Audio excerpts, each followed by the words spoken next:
అసలు Congress party last ఎలక్షన్స్లో ఎన్ని వచ్చినాయి దానికి నాకు తెలిసి అయితే 100 కంటే తక్కువ వచ్చాయి ఓట్లు స్టేట్లో.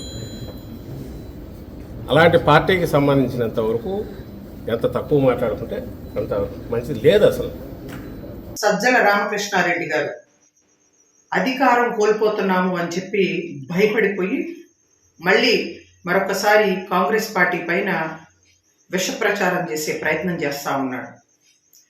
నోటికొచ్చినట్టు మాట్లాడితే ఊరుకుంటామని అనుకుంటా ఉన్నావేమో.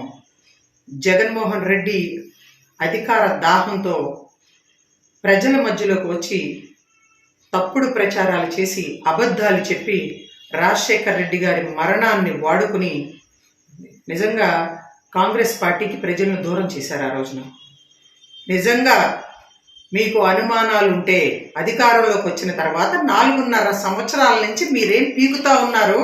షర్మిలమ్మ గారు ఏ రోజైతే తెలంగాణలో పార్టీ పెట్టారో ఆ రోజే ఆమె రాజకీయ ప్రస్థానం ఒక దిశలో మొదలుపెట్టారు. ఆ తర్వాత ఏదైనా తెలంగాణ నుంచి తర్వాత కాంగ్రెస్లోకి రావాలని ఉన్నారు. దాని వెనక ఎవరున్నారని కూడా ప్రజలకు దేశానికి అందరికీ తెలుసు.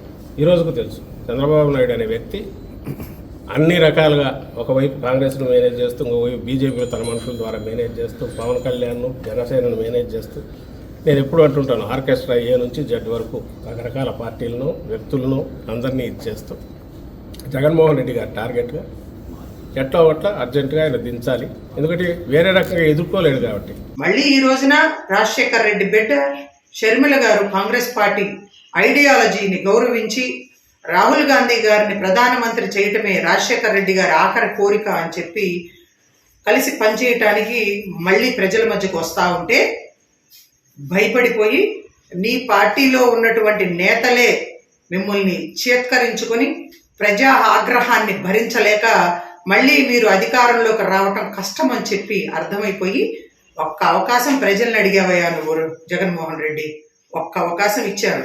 ఆ ఒక్క అవకాశం ఇచ్చినందుకే ప్రతి ఒక్కళ్ళు కూడా చెప్పుతో కొట్టుకుంటా ఉన్నారు ఇతనికి ఎందుకు అధికారం ఇచ్చామా అని చెప్పి.